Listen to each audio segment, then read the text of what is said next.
Durante mucho tiempo se consideró la psicopatía como un trastorno de la personalidad. Cuando hay una persona con un trastorno, tu mente te juega chueco. Y el psicópata es una persona que son más cuerdos que tú y que yo. Son muy astutos. Sin embargo, como vamos a hablar de la personalidad psicopática, la psicopatía no es un trastorno, es un modo de ser, es una personalidad. Me preguntan muy seguido, oye Pris, pero cambian. Oye, vamos al psicólogo, a lo mejor alguna receta, algún medicamento. ¿Cómo vas a cambiar una personalidad? Tienen un encanto superficial en donde te caen bien a simple vista. Tú vas con un psicópata o con una pareja agresiva con estas características a terapia y va a manipular al psicólogo o a la psicóloga. El doctor Iñaki Piñuel dice que alrededor de nuestra vida conocemos a 60. Lejos de lo que creemos que en las cárceles o prisiones están llenos de psicópatas, la realidad es que no. En tu opinión, ¿por qué crees que sea eso así? Bueno, yo le pregunté al doctor Iñaki Piñuel y él me dijo una respuesta muy curiosa. Él me dijo que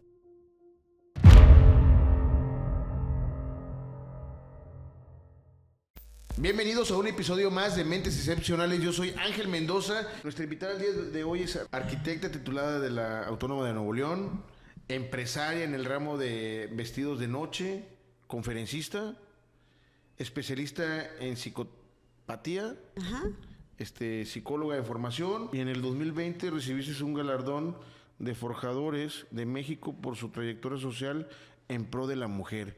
Bienvenida, Silvia Priscila Navarrete. Muchas gracias. Es un gusto y un placer tenerte aquí. De verdad que me siento honrado en que nos hayas venido aquí a Mentes Excepcionales en Monterrey. No, para mí es un honor que hayas venido a Monterrey y que todavía me hayas invitado. Yo feliz. Muchas gracias. Cuéntanos quién es Silvia Navarrete. Bueno, es que Priscila o Silvia, te gusta más Priscila, ¿verdad? Me habías dicho. Silvia Priscila. Es que hay mucha gente que me conoce como Silvia y hay mucha gente que me conoce como Priscila. Ok. Pero en mis redes sociales pongo Pris Navarrete como para hacerlo más chiquito. Ok. Sí. Bueno, aparte de todos estos títulos que tienes, profesionales, ¿quién es tú como persona? Uy,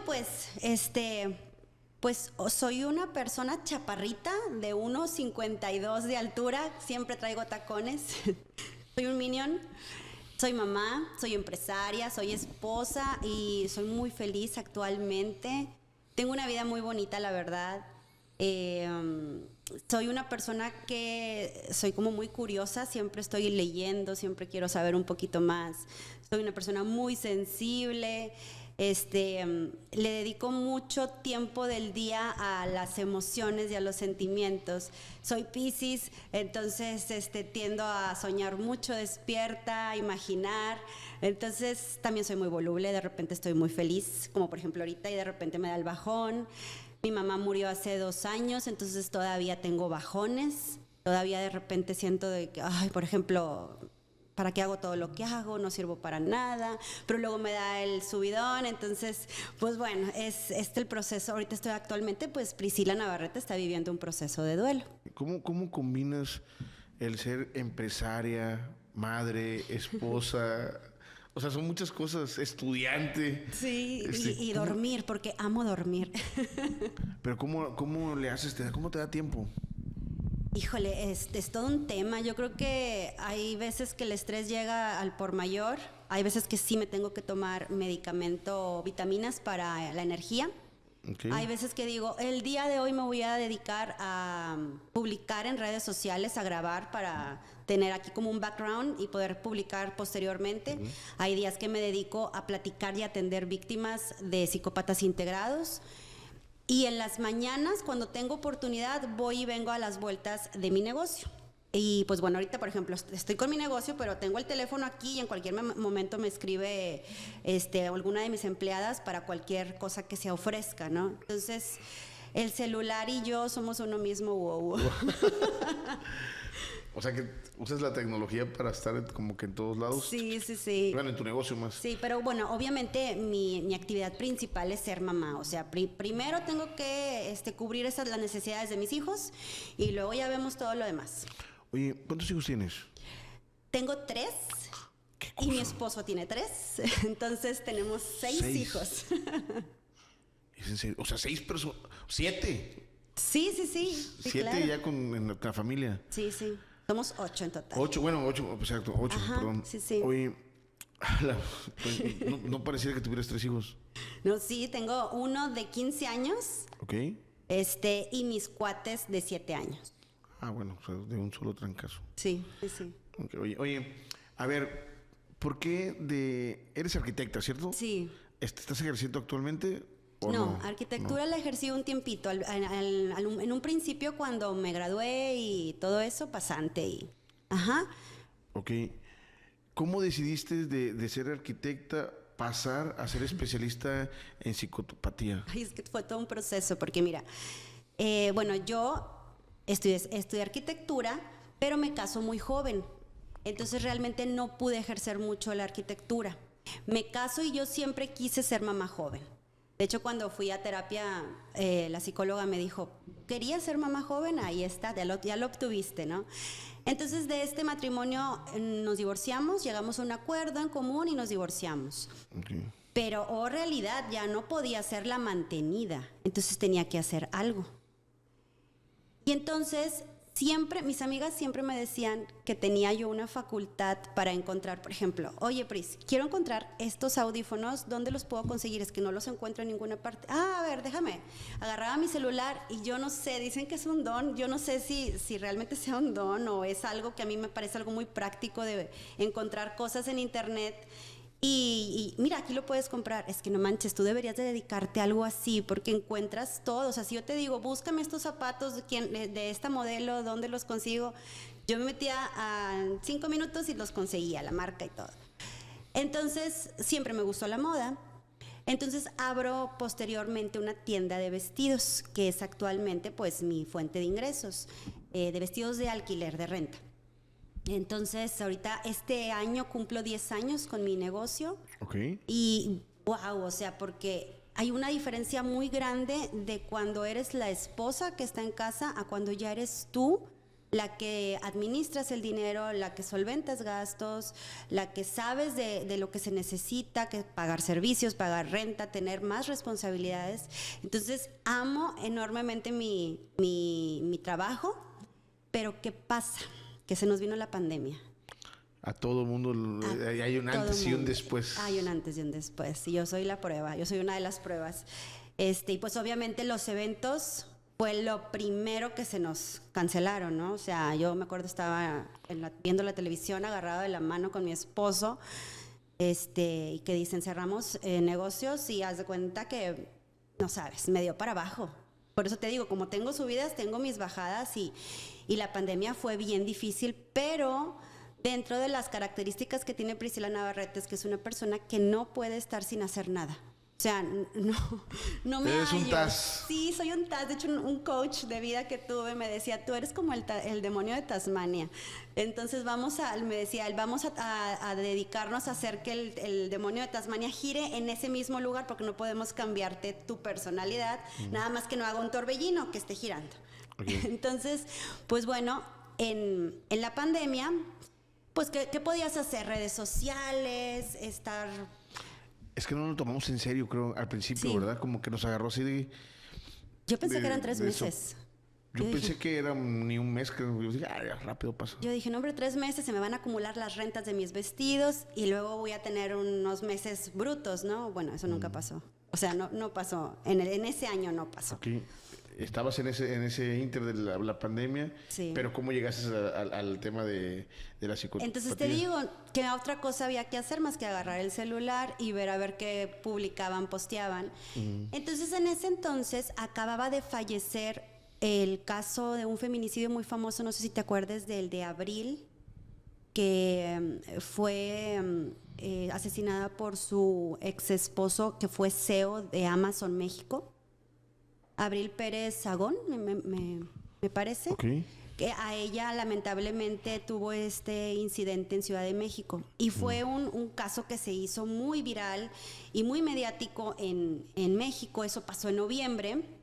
Entonces estábamos en marzo cuando cierran los negocios. Y ahí empiezo yo a coincidir con el tema de Abril, porque yo había pasado por una situación similar con el que es papá de los cuates que yo tuve después de mi divorcio. Entonces dije, es que es demasiada la similitud, pero bueno, que yo sepa o que yo crea, obviamente en mi inocencia, pues a mí no me iban a matar. Eso pensaba, ¿no? Entonces empiezo a investigar, entré en una comunidad de víctimas y empiezo a conocer lo que era el contacto cero, empiezo a hacer como una anatomía de lo que fue mi caso, de lo que fue mi testimonio, de mi historia. Y ahí me doy cuenta de que si hacemos un check-out, perdón, de todas las características que tiene un psicópata integrado, me doy cuenta de que yo fui víctima de un psicópata integrado. Y entonces entre más leía, me mandaban muchas recomendaciones de bibliotecas y de libros, y entre más leía, pues más me identificaba en el tema. ¿Cuáles son las características que tiene un psicópata integral? Bueno, según uno de mis maestros, que fue el psiquiatra Hugo Marietán, argentino y especialista a nivel mundial sobre el tema de psicopatía, él nos habla de un uso particular de la libertad. ¿Esto qué quiere decir? Que, por ejemplo, las personas comunes sabemos que tenemos nuestra libertad acotada.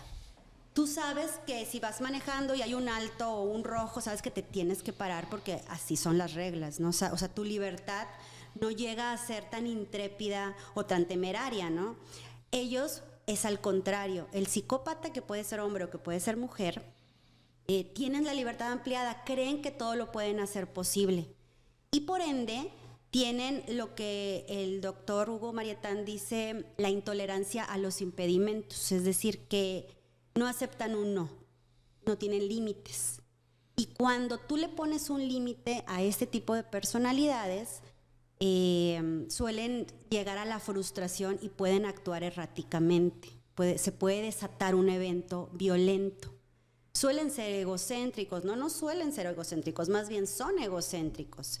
Se creen que todo lo pueden hacer posible, se creen dioses, con el mando hacia las otras personas. Y es algo muy importante que dice este autor, este doctor, es que ellos tienen necesidades especiales, ellos o ellas. Y estas necesidades irán en torno al control, el poder y el dominio de las otras personas. Así como nosotros tenemos la necesidad de alimentarnos, de tomar agua, de dormir, para ellos, dentro de su vida, de su estilo de vida, es tener este poder de las otras personas. Obviamente, para poder elevar este egocentrismo, suelen tener este aspecto parásito de sus vidas. Por ejemplo, parásito, cuando digo la palabra parásito, por ejemplo, los piojos, cuando necesitan de un ser vivo y alimentarse de este ser vivo, te están parasitando, ¿no? Okay.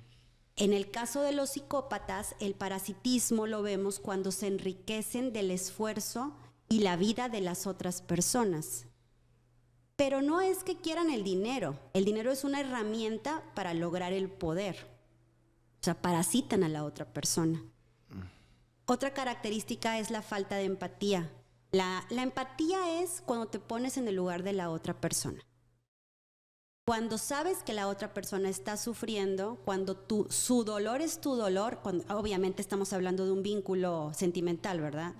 Cuando amas a alguien, su dolor es tu dolor y su alegría es tu alegría, ¿no?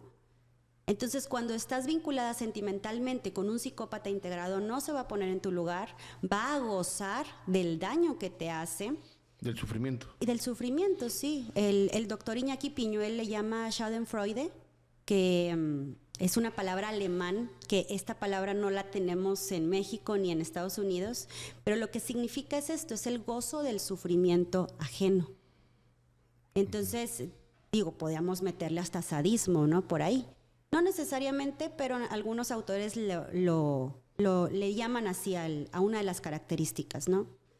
Otra característica es la creación de códigos propios. Ellos tienen, para ellos, delinquir, me voy a ir cuando ya no es un integrado, cuando ya es un criminal. Para ellos delinquir es algo normal. Dentro de sus códigos propios, como no tienen empatía, como se sienten dioses, para ellos delinquir no pasa nada. Simplemente tuve que hacerlo porque era un obstáculo ante mis necesidades especiales, que es el poder. Y estos códigos propios, cuando hay un sol negro en una familia, es decir, cuando hay un padre o una madre con características psicopáticas, suelen darse que los hijos tienen ciertos códigos o principios extraños. Por ejemplo, hay hijos, me ha tocado atender víctimas que el padre psicópata mete amantes a la casa y para los hijos es absolutamente normal. Inclusive escuchar que su padre está teniendo relaciones sexuales con una mujer que no es su mamá en el cuarto de al lado. Y la mamá aceptando esto. ¿Y si pasa eso? Sí, no, te estoy hablando de víctimas reales. Sí, te estoy hablando de víctimas que he consultado y que me han contado sus testimonios, ¿no? Okay. ¿Cómo se diferencia la psicopatía de otros trastornos de personalidad? Para empezar, la psicopatía, según los doctores Iñaki Piñuel y Hugo Marietán, no está considerada como un trastorno. Durante mucho tiempo se consideró la psicopatía como un trastorno de la personalidad. Inclusive muchos psicólogos y psiquiatras aún siguen manejando estos conceptos. Sin embargo, como vamos a hablar de la personalidad psicopática, estamos hablando de personas que aún no delinquen. Si nos vamos a lo que dice el DSM-5, que es el Manual de Enfermedades Psiquiátricas, ahí nos habla del trastorno antisocial de la personalidad, como comúnmente se le conoce el sociópata. Pero cuando tú lees las características, habla de alguien que tiene una aberración a la sociedad, de alguien que puede llegar a cometer actos delictivos. Y el psicópata integrado no aparece en el DSM-5. El psicópata no delinque, rara vez delinque. De hecho, el doctor Iñaki Piñuel dice que lejos de lo que creemos que en las cárceles o prisiones están llenos de psicópatas, la realidad es que no. La gran mayoría de psicópatas no están en la cárcel, están entre nosotros. O sea, actúan de manera normal. Sí, porque suelen ser muy manipuladores y muy astutos y muy encantadores. Tienen un encanto superficial en donde te caen bien a simple vista. Puede ser tu amigo, el vecino, el párroco, el presidente. O sea, cualquiera puede tener psicopatía. Sí, claro, es una personalidad. La diferencia, ahorita para contestar tu pregunta, sí, ahorita que me decías de los trastornos, cuando una persona está trastornada, tiene un trastorno, es que se me hace una palabra muy intrusiva eso de estás trastornada, pero cuando hablamos de una persona que tiene un trastorno, generalmente es porque tiene una pérdida de contacto con la realidad. Es decir, que sus actos erráticos se desconecta de la realidad y en esa realidad paralela que esta persona sufre, puede llegar a actuar, a cometer crímenes, a cortarse el pelo, a actuar autoflagelaciones, intentos de suicidios, o sea, es decir, conductas muy erráticas, ¿no? Suele relacionarse la depresión, la ansiedad, los eventos paranoicos o neuróticos con una persona con un trastorno. Y suele llegar también lo que son los trastornos alimenticios, también pueden ir de la mano de alguien que tiene un trastorno. Entonces, cuando hablamos de un psicópata integrado, pues ninguna de estas tres cosas que te acabo de mencionar las tiene. Okay. Por eso es más difícil identificarlos. Exacto. Y esta ha sido mi labor desde el 2020, develar, hacer como, pues que realmente este estudio de la psicopatía integrada tiene apenas 30 años, no tiene mucho, ¿no? Entonces, la intención es poder ayudar a otras personas, porque yo jamás, Ángel, hubiera podido hacer contacto cero de quién fue mi agresor si yo no hubiera tenido esta información. ¿Me puedes repetir otra vez lo del contacto cero? Es que me quedé con duda de eso, de cómo es el contacto cero. El contacto cero es cuando, después de haber estado vinculada en una relación sentimental, porque puede ser también de amistad, puede ser de tu jefe, tu compañero de trabajo, y te das cuenta que esta persona te está haciendo daño, suelen inducir al suicidio. Cuidado, porque es una bandera roja, ¿no? Cuando te das cuenta y que la relación da por terminada, ya sea que él la dé por terminada o que tú la des por terminada, hacer un contacto cero definitivo, redes sociales, o sea, bloqueos. O sea, lo bloqueas definitivamente. Totalmente. No volver a contestar llamadas, tratar de que si hay recuerdos que te pueden mucho, que lastiman mucho tu ser, tu alma, eliminarlos.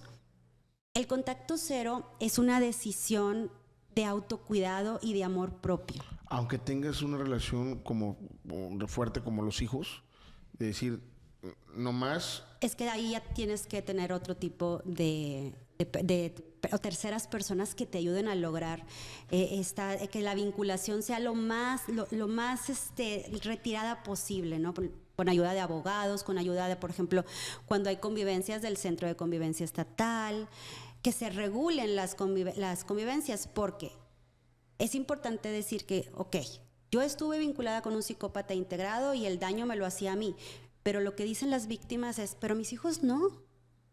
Entonces te das cuenta que estos hijos, cuando ya son adultos, son personas que traen comportamientos aprendidos o que ya generaron un trastorno, por ejemplo un borderline, derivado de un abuso sistemático y paulatino de esta persona, porque fueron adiestrados a que estos códigos y a que estas manipulaciones que el papá o la mamá psicópata les hizo creer, su mente sufre una fractura y entonces derivan de un trastorno. Depresivos, pueden ser también, ahí esto se da mucho con las adolescentes que esperan que cumplan los 18 años, lo que quieren es casarse para liberarse de este tipo de traumas. Y obviamente sí, son personas que los hijos, si no hacemos un contacto cero de manera correcta, o como le llaman algunos autores, la piedra gris, que es limitar la mayor posibilidad de vínculo con esta persona, de hablar, de entablar una relación, de que te vuelva a manipular, si no lo limitas, lamentablemente se puede generar un trauma relacional, un trauma grande, en donde ya uno como especialista, psicóloga, ya no puedes hacer mucho, tienes que redireccionarlos a un especialista mucho mayor, ¿no? Ok. Oye, ¿cuál es la diferencia entre la psicopatía y la sociopatía? Ok. ¿Y por qué es importante distinguir entre esos dos términos? Bueno, la sociopatía clínicamente ya no se reconoce como tal. De hecho, nos dicen que ya no debemos llamarles sociópatas. Ahora se les llama el trastorno antisocial de la personalidad. ¿Qué es lo que estamos diciendo de tipo de trastorno, no? Que no. Sí, no pero está relacionado directamente con la delincuencia, con los delitos.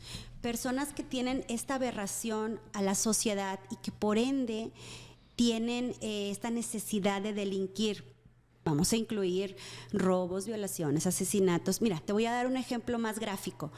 No sé si viste la película del Joker, la más reciente. Sí. ¿Recuerdas que él tenía perdía contacto con la realidad, que se imaginaba que tenía un vínculo con la vecina? Ah, claro. ¿Te acuerdas? Sí, y que en su mente ya no sabías que era verdad, o sea, había un paralelismo ahí, ¿no?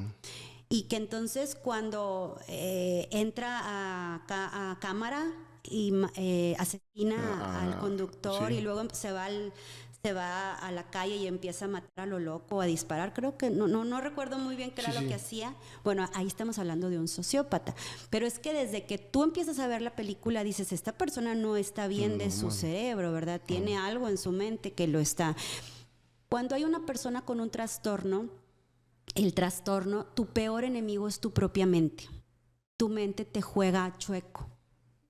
Y el psicópata es una persona que son más cuerdos que tú y que yo. Son muy astutos, sumamente astutos para poder, cuando hablamos de un psicópata forense, para poder descubrirlo abiertamente, pueden pasar años. ¿Cuánto tiempo estuvo matando Ted Bundy? Y no me digas que Ted Bundy estaba fuera de sí. Claro. Sabía lo que hacía, era consciente, gozaba matando a estas colegialas y se disfrazaba inclusive de persona con alguna discapacidad para generar la empatía de la otra persona, cuando al final era toda una planeación estratégica para poder solventar, satisfacer esta necesidad que era el poder. Okay. Entonces es un tema bien interesante y bueno, así empecé mi 2020 y ahorita en 2024 pues sigo, ya hasta dije, ya no voy a difundir de manera irresponsable. O sea, yo sé que estoy diciendo muchas cosas que los psicólogos pueden decir, no, es que esta no sabe, necesita estudiar más, pero el problema es que ellos como psicólogos no han tenido estas bases de psicopatía. Entonces yo empecé al revés. Empecé estudiando los diplomados, los máster, los posgrados para terminar con la carrera de psicología. Pero digo, realmente, pues mis maestros son los mayores expertos a nivel mundial en psicopatía y ellos son los que nos dicen. De hecho, fue una de mis preguntas de examen. La psicopatía no es un trastorno, es un modo de ser, es una personalidad. Y es importante aclararlo porque las personas que nos escuchan me preguntan muy seguido, cuando se identifican, oye, Pris, pero cambian. Oye, vamos al psicólogo, a lo mejor alguna receta, algún medicamento. ¿Cómo vas a cambiar una personalidad? Es como si tú me dices, Pris, cámbiame los ojos negros por unos verdes. Okay. A ver, ese término que estamos iniciando, no sé si lo dije bien, gaslighting. El gaslighting. Gaslighting, ok. Sí. Gaslighting. Platícame de eso. El gaslighting es una estrategia de manipulación muy utilizada por abusadores, psicópatas integrados, narcisistas. No sé si recuerdas, el término gaslighting quiere decir luz de gas en México, en español, pero viene de la película de su homónimo que se llamaba así, Gaslighting, de 1940. En esta película, que también fue una obra de teatro, la intención del psicópata integrado que teníamos ahí, el antagonista, era trastornar la mente de su esposa, la protagonista, con base a moverle cosas del lugar. Entonces yo dejé aquí mi termo. Para confundirla. Para confundirla y hacerla dudar de su propia percepción de la realidad. Bajaba el tono de las bombillas y ya decías que se está yendo la luz. No, te estás volviendo loca. Eres muy dramática. Eso no pasó. Oye, es que tú me dijiste que fuimos a cenar tal día. No, yo nunca te dije eso. Oye, es que yo te vi hablar con una mujer en tu celular. ¿No es cierto? Estás loca. Eso nunca pasó. Y entonces la víctima, obviamente, esto no empieza así, ¿verdad? Estamos hablando de una estrategia de manipulación que va de buen trato a mal trato y a veces para la víctima pasa desapercibida que está siendo manipulada y por eso sigues ahí, porque no te das cuenta que estás en un vínculo. Entonces el gaslighting, ¿qué puede pasar? Que la víctima pierde la capacidad de tomar decisiones por sí sola. La quebranta. Claro, trastorna su mente. Y muchas personas víctimas de este tipo de manipulación empiezan a dudar de si sería bueno seguir viviendo o no. Entonces ahí está el crimen perfecto de todo psicópata. Yo no te hice nada, tú solita te mataste, tú solita lo intentaste. Cuando tú mismo la fuiste orillando. Ajá. Y otras cuantas terminan en hospitales psiquiátricos. Oye, a ver, retomando un poquito, ¿cómo tú te das cuenta que estabas en ese embrollo y cómo en tu opinión, qué podemos compartir para salir de esa situación, o las mujeres que están en esa situación, o los hombres, para poder identificar y decir, hey, cuidado? Mira, uno de los sentimientos más importantes cuando estás con un psicópata integrado es el miedo. El tenerle miedo constantemente a esta persona, porque suelen ser personas con un carácter muy impredecible. Es decir, hoy qué va a pasar, de qué humor se va a levantar, con qué me va a salir hoy. Y en mi caso, él era una persona agresiva, entonces había golpes. Okay. Y posteriormente supe que esto mismo lo repitió con sus exparejas. Entonces es una frase que yo utilizo cuando difundo de que el psicópata es serial. Todo psicópata es serial, no es nada más contra ti, es contra cualquier persona porque no saben amar. Es imposible decir que porque a mí me lo hizo, pero a los otros no. Contigo no va a ser empático, pero con las otras personas sí. Es imposible eso. Una persona que no tiene empatía no va a ser empático con nadie que esté a su alrededor. Entonces, estuve yo en riesgo. A mí la policía me tuvo que sacar de la casa que alquilábamos en ese momento. Mis papás me ayudaron, mis niños tenían apenas 10 meses cuando eso pasó. Tuve que denunciar, cosa que nunca dio resultado. Me aventé todo, ratifiqué, me hicieron estudios, exámenes. Hay varias denuncias en su contra. Actualmente estoy en un proceso penal porque nunca dio pensión alimenticia, pero sí exige los derechos de ver a los niños y cada vez que me ve, obviamente intenta tratar de manipular. Y esto es la fruta que me da la psicopatía, haber estudiado psicopatía, que como yo sé que ya está manipulando, yo no lo escucho. Está manipulando, me está diciendo, oye, ¿por qué no te salen arrugas? Oye, ¿por qué estás tan guapa? Oye, ¿por qué bien te arreglas? Oye, la niña está igualita a ti de bonita. Este güey, ¿sabes? Ok. Me desconecto simplemente. Te desconectas. Sí. ¿Cuál sería ahora sí que los tips que les darías a la audiencia para identificar eso y cómo salir, denunciar o qué hacer? Porque estoy intrigado con esa parte. Mira, es algo muy difícil. El primer paso es pedir ayuda. El primer paso es hacer un insight, autocuestionamiento y decir, ¿qué estoy pasando? ¿Por qué estoy pasando por esto? Esto que estoy viviendo no está bien. Y entonces puedes pedir ayuda. Tienes que tener una red de apoyo forzosamente. Hay gente que no la tiene, hay gente que sí la tiene, amistades, familiares, tu jefe, tu compañero de trabajo. No puedes, si estás en una relación de este tipo, no sabes cómo van a reaccionar. Acuérdate que tienen intolerancia a los impedimentos y cuando tú les dices que no, se les activa. Entonces tienes que tener un plan de escape, sobre todo si eres tú la que quiere dejarlos. Si eres de las afortunadas o afortunados, como dice el doctor Piñuel, que fueron descartados, ya la hiciste. Ya nada más se trata de que hagas contacto cero e irte.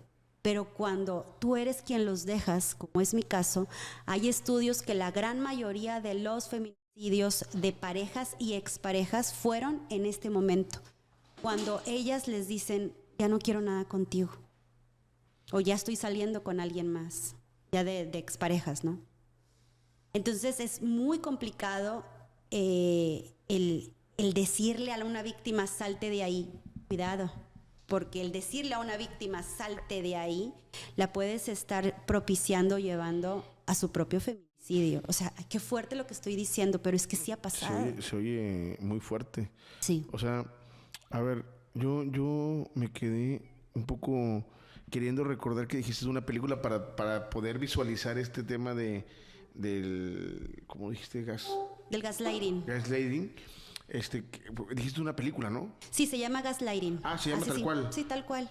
Oye, a ver, ¿cuáles son algunos de los signos o síntomas comunes de que alguien está siendo víctima del gaslighting? ¿Es lo mismo que me estás diciendo? Sí, cuando no tienes seguridad de tu toma de decisiones, cuando tu voluntad ya se la entregas a alguien más, el psicópata delega voluntades, te quita tu voluntad, cuando ya dudas de que si lo que viviste fue ayer o antier fue hoy, hay una cierta disociación, o sea, te sales de la realidad porque no sabes lo que estás viviendo, ¿no?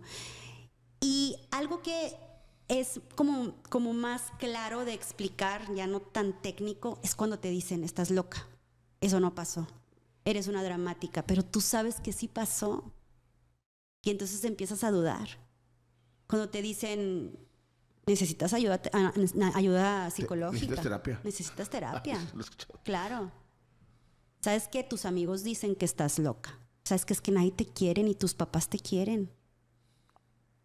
Ahí es donde te das cuenta. Es que si resumimos todo esto que estoy platicando, es como un control terrorífico. Es abuso psicológico terrorífico, ¿no? O sea que al final del día mina tu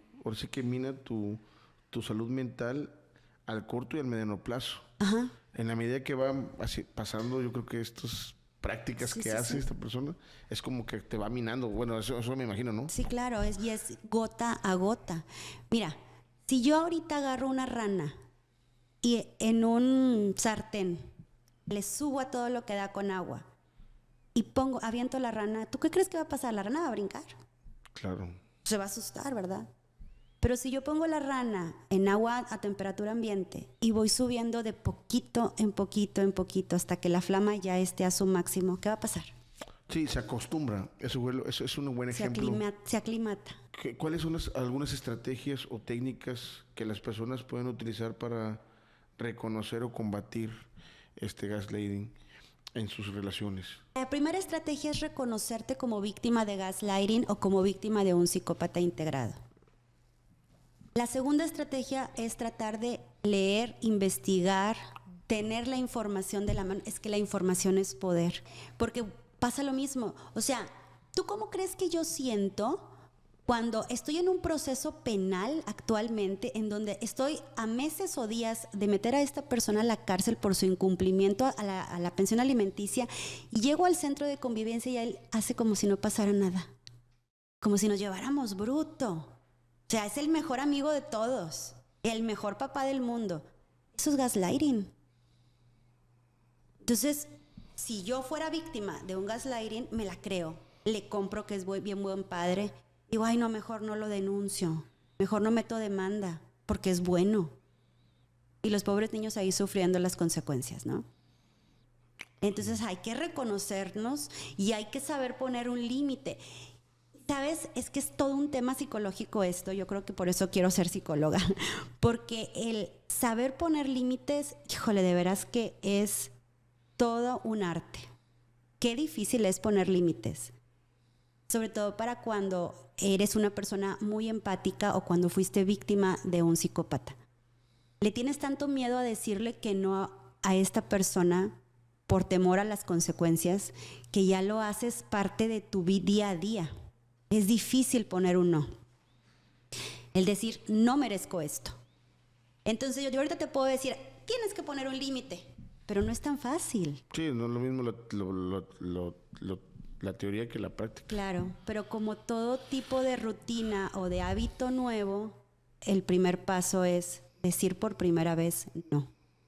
Y entonces yo cada domingo que tengo que hacer estas visitas al centro de convivencia, lo que hago es yo misma decirme a mí misma, Priscila, no. Y entonces pongo mi barrera. ¿Cuál es el papel de la cultura y la sociedad en la perpetuación del gaslighting y cómo podemos abordarlo a nivel personal? Volvemos a que la información es poder. ¿Cuánta gente actualmente no sabe que está siendo víctima de gaslighting?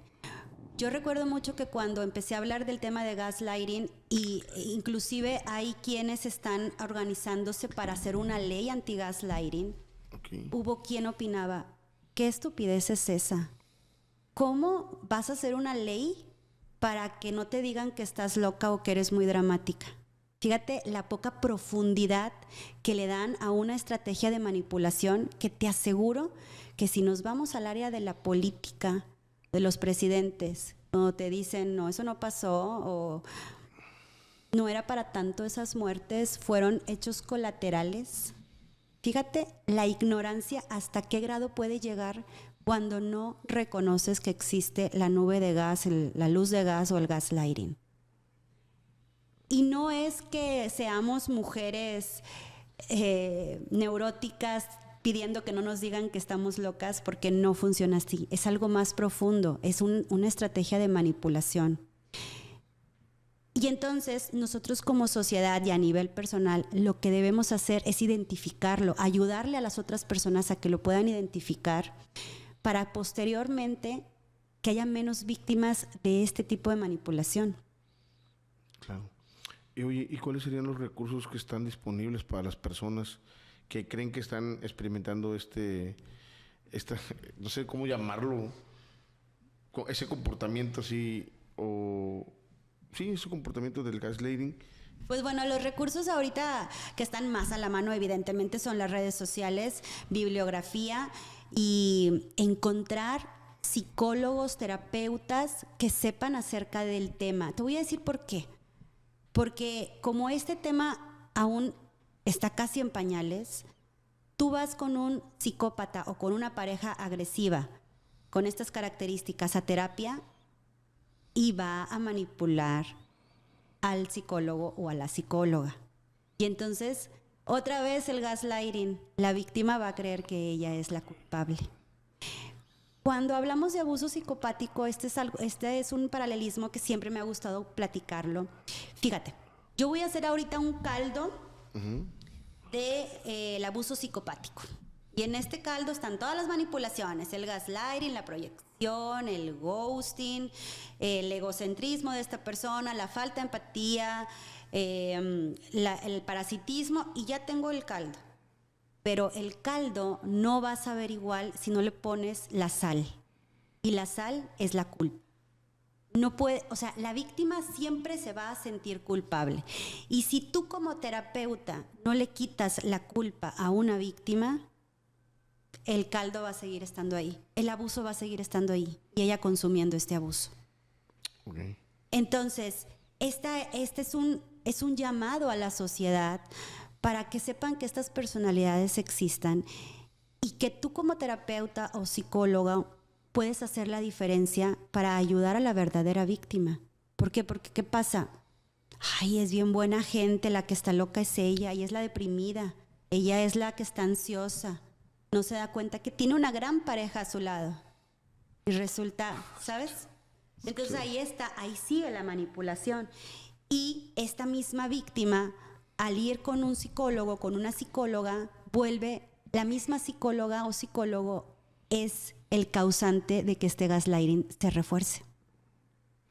Ok, entonces, a ver, ¿qué pueden hacer los amigos, los familiares, los seres queridos, los que están en tu círculo social para apoyar a alguien que está siendo víctima de este gaslighting? Hacerle ver. Pero ¿cómo le haces eso? Hacerle ver desde el punto de vista verbal, ¿no? Hacerle ver verbalmente. Obviamente, nosotros como amigos de una persona que está siendo víctima, no somos los que tenemos el poder de la toma de decisiones de la amiga o del amigo, ¿verdad? Pero sí podemos, oye, date cuenta de esto. Oye, ¿has escuchado de gaslighting? ¿Has escuchado de psicopatía integrada? Mira, te recomiendo. Voy a dar mi ejemplo. Mi hermana me decía, Priscila, tienes que ver esta serie, se llama Big Little Lies, Pequeñas Grandes Mentiras. Vela. Sí, después. La vi como 2 años después y me pregunté, ¿por qué diablos no vi esta serie antes? La protagonista era mi vida. Y hasta con cuates y todo, con gemelos ahí. Oye, entonces ¿te tienen que decir sin decirte o cómo? ¿O tú sola te tienes que dar cuenta? Es lo que no entiendo. Hay un punto de inflexión que todas las víctimas tienen, pero este punto de inflexión no depende de que tu amiga te lo diga o que tus familiares te lo digan, porque cada quien lleva el proceso de manera diferente.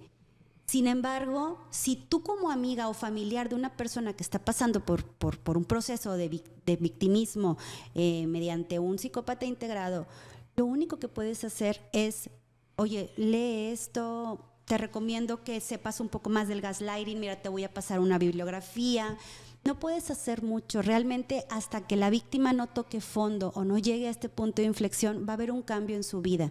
Este podcast puede ser la diferencia para alguien que esté pasando por una situación así. Porque yo no soy amiga de la persona que lo está escuchando como víctima. Sin embargo, se identifico con lo que Priscila le está diciendo y dice, oye, voy a investigar del tema. Sí, porque yo no he escuchado ese término, sí. Realmente. ¿Cómo podemos promover relaciones más saludables y respetuosas que no incluyan tácticas de gaslighting? Principalmente tenemos que tomar en cuenta lo que es el amor. Es que nadie nos explica. Nadie nos dice qué es el amor. Todos pensamos que son las maripositas en el estómago o que es el sentimiento de querer estar día y noche con una persona y pues eso es el enamoramiento. Lamento mucho decirlo, pero así es. Desilusionarlos, pero así es. Para mí lo más importante cuando yo doy conferencias del tema es hablar de que el amor es aceptación. ¿Tú tienes hijos? Sí. Sí, yo también los tengo. Cuando ellos nacieron, ¿tú los querías cambiar?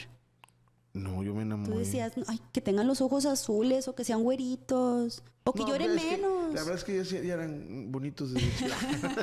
No tuve ese sentimiento. Bueno, eso es el amor incondicional. de que no importa cómo nazcan estos niños, tú los vas a querer, nacieron de ti. Ese es el amor incondicional, cuando no tratas de cambiar a una persona porque la quieres tal y como es. Cuando estás en una relación tóxica, lo primero que te hacen es querer cambiarte todo. Tú no sirves, tú no vales, no quiero estar contigo, pero no quiero que te me vayas por el control. No me gusta, ya engordaste, no me gusta cómo estás vestida, en flaca, engorda. Entonces, eso nos habla de que ahí no hay amor. Tenemos que reconocer cuando alguien no nos está aceptando. Cuando alguien no te acepta, es porque no te está amando. Es como si tú le dijeras a tus hijos, cámbiate de ropa porque te voy a querer más si te cambias de ropa. Eso es, no hay coherencia en lo que estoy diciendo, ¿no? Claro. Lo mismo pasa cuando estás casada con una persona que te está queriendo cambiar todo el tiempo. No hay amor ahí. Y cuando hay aceptación, Ángel, hay respeto, hay confianza. Por eso para mí, Priscila Navarrete, el amor es equivalente a la aceptación de la otra persona. Y tú aceptas sus defectos y sus virtudes. Y sus defectos, esos, acuérdate que se van encrudeciendo conforme los años. Entonces, también tenemos que tener nuestros no negociables. Para mí, por ejemplo, yo no negocio una infidelidad. Mi esposo tampoco. Entonces, oye, qué padre, ya tenemos algo en común, él y yo. Y así se va construyendo lo que es el amor. Entonces, aquí no hay espacio para gaslighting, porque hay aceptación. Ok. Entonces, ¿cómo podemos fomentar una cultura de comunicación abierta y honesta que sea el contrapeso con las dinámicas del gaslighting en nuestras relaciones diarias? La comunicación es una parte fundamental en una relación. Cuando tú ves que algo te molesta, que algo te aflige, que algo te acongoja en esta relación, lo ideal es platicarlo. Cuando la respuesta va en contra de lo que tú quieres escuchar, cuando sientes que hay un gaslighting ahí, pues evidentemente no hay una conexión emocional. Ojo que los psicópatas no se conectan emocionalmente, pero sí que lo fingen.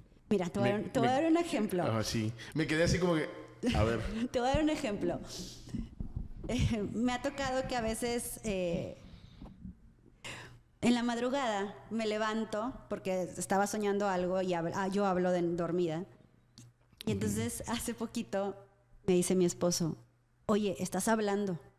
Y era de madrugada. Y entonces yo le digo, me estás haciendo gaslighting, yo no me escuché. Y entonces, o sea, hay una muy bonita comunicación, pero qué padre que como ya lo detectamos, ya sabemos que existe, o sea, me estás haciendo gaslighting, no, tú me estás haciendo gaslighting, entonces ya no hay cabida para el gaslighting cuando hay una conversación y una comunicación abierta, de tal manera que cuando tienes duda de tu percepción de la realidad, lo puedes platicar abiertamente y sabes que no va a tener consecuencias negativas. Al contrario, digo, nosotros ya lo utilizamos a modo de broma y de burla, pero qué padre tener esta confianza de decir, tú dices que creo que lo que tú estás haciendo conmigo es gaslighting.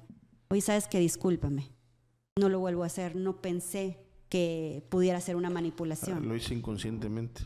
Lo hice inconscientemente o no me di cuenta, que puede pasar, pero que haya esta oportunidad de que la otra persona abra su mente para escucharte y validar tus pensamientos y tus sentimientos. Oye, Pris, ¿tú promueves este tipo de prevención en tus conferencias, en las redes sociales? ¿Vas tú sola por el mundo o tienes un grupo por ahí que te ayuda o cómo está este tema? No voy sola por el mundo. La mayoría de las conferencias que he dado es gente que me busca y que me pide ayuda para alguna escuela, un colegio, alguna empresa. Y ahí ya nos ponemos de acuerdo para ver qué tipo de tema tomamos, ¿verdad? Porque no toda es la psicopatía, también están los mitos del amor romántico, está el empoderamiento femenino. Entonces, pues bueno, hay muchos temas y yo agradezco mucho a las personas que tienen esta confianza en lo que yo he estudiado, ¿no? Soy bien interesante. La verdad que yo, para serte honesto, yo nunca había escuchado el término, pero se me hizo así como que se me vieron así flachazos sí. de conocidos. Sí. Que dices, cabrón, tú no había entendido esta parte. El doctor Iñaki Piñuel dice que alrededor de nuestra vida conocemos a 60. No que esos 60 psicópatas te vayan a minar esa autoestima, pero sí que el vecino, que el amigo del amigo o que el amiguito de tu hijo, o sea que realmente hay más de los que pensamos.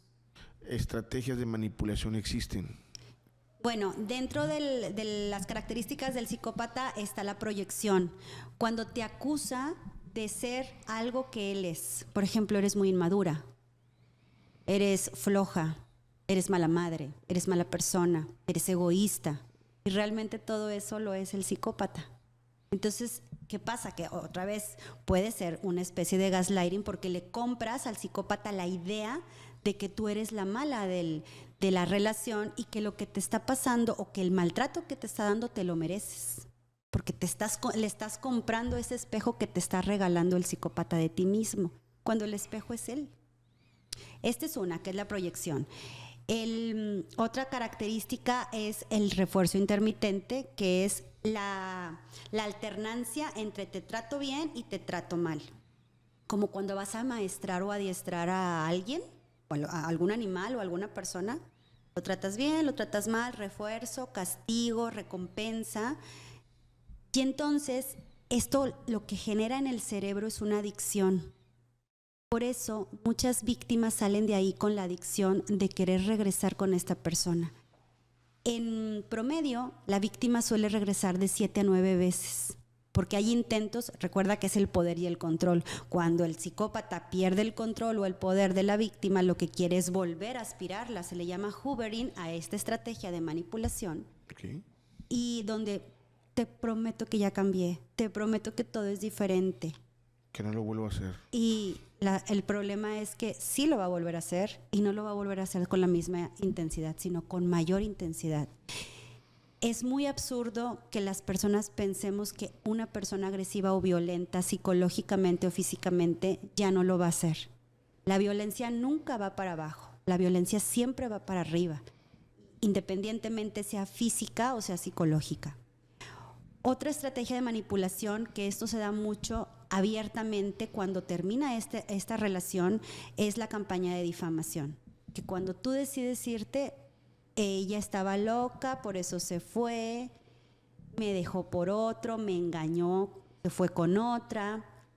Y entonces sigue siendo una manipulación para que tú regreses a callar bocas, a callarle la boca. Porque imagínate, después de la estocada final, de tomar la decisión de salirte de ahí o de que te dejaron, te descartaron y estás sufriendo muchísimo por esta adicción que tuviste durante cierto tiempo, todavía te hacen una campaña de difamación, de desprestigio en contra de tu persona.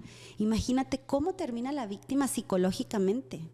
Tatiana Es un ejemplo mayúsculo de víctima de un psicópata integrado.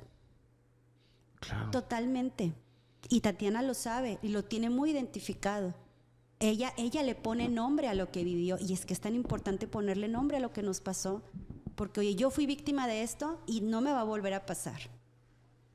Pero si no le ponemos nombre, vamos a pensar que nosotros somos los que tuvimos la culpa. Okay. ¿Qué otros tipos de abusos existen aparte de este gaslighting? Pues es un abuso emocional, pero existe el abuso vicario, la violencia vicaria, que es cuando el agresor o agresora, porque la pueden ejercer ambos, aunque está más enfocada hacia la mujer porque quien la descubrió fue Sonia Vaccaro, argentina, y gracias a su nombre le puso violencia vicaria. Y ella quiso enfocarse en las mujeres, sin embargo tenemos que ampliar nuestra mente porque el agresor vicario puede ser hombre o puede ser mujer.